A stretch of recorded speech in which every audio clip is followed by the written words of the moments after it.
Ini parah ini. Tenang, tenang.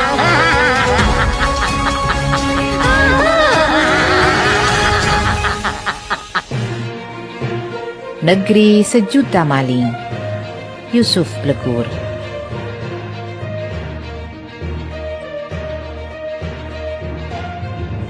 Kasus hebohnya pemecatan Brigjen Endar Priantoro sebagai Direktur Penyelidikan KPK oleh Ketua KPK Firly Bahuri sejatinya harus dilihat sebagai bagian dari rangkaian pengalihan isu sekaligus upaya mencari kambing hitam dari kasus-kasus besar dan beresiko tinggi di negara ini.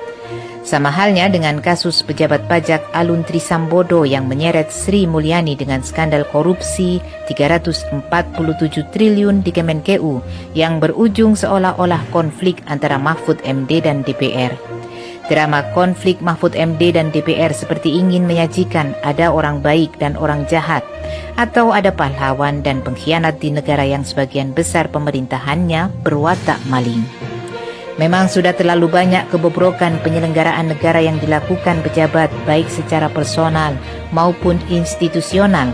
Ada upaya rezim Jokowi menjadikan rangkaian kasus sebagai blessing untuk menutupi kasus-kasus yang jauh lebih besar dan prinsipil menyangkut proses penyelenggaraan ketatanegaraan. Ada yang secara natural terbongkar sendiri dan muncul ke publik, namun berusaha ditutupi karena melibatkan banyak pejabat tinggi negara. Kasus Sambo di tubuh Polri menjadi contoh tak terbantahkan betapa distorsi dan kerusakan negara sudah sangat terstruktur, sistematik dan masif.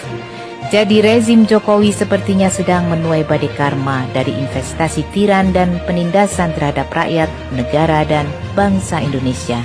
Beruntun dan tak ada habis-habisnya rezim kekuasaan ditelanjangi oleh kehinaan dan nistanya kepemimpinan Jokowi. Beberapa kasus yang gegap gempita menyita perhatian publik belakangan ini menjadi paralel dengan upaya menutupi misalnya kecenderungan keluarga Jokowi dan lingkaran istana ditengarai terlibat skandal proyek besar infrastruktur, atau bagaimana anak-anak Jokowi yang disinyalir terseret KKN dan pencucian uang pengemplang pajak oligarki. Bisa jadi tak kalah dahsyatnya dan lebih ekstrim soal undang-undang rehabilitasi dan kompensasi bagi ex-PKI dan keluarganya. Paling menjadi rahasia umum, tatkala skenario menunda pemilu atau perpanjangan jabatan dengan pelbagai alasan menjadi senjata pamungkas untuk menyelamatkan Jokowi dan kroninya usai transisi kekuasaan. Semua mega kejahatan kemanusiaan dan konstitusi negara itu terjadi dalam rezim pemerintahan Jokowi. Presiden tapi bukan pemimpin itu menghabiskan hampir 2 periode untuk gali kasus, tutup kasus, serta jual beli skandal. Untuk kasus Firly dan pemecatan Endar, memang berkolerasi dengan upaya penjagalan Anies Baswedan sebagai capres.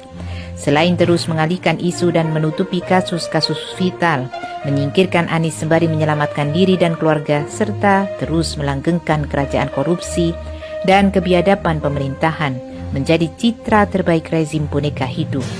Itu sulit untuk dipungkiri rezim kekuasaan di negeri sejuta maling, para bedebah maling yang dikdaya pada rakyat, namun tak kuasa di hadapan ilahi. Kini kebesaran Tuhan sedang menelanjangi satu persatu pakaian kesombongan rezim.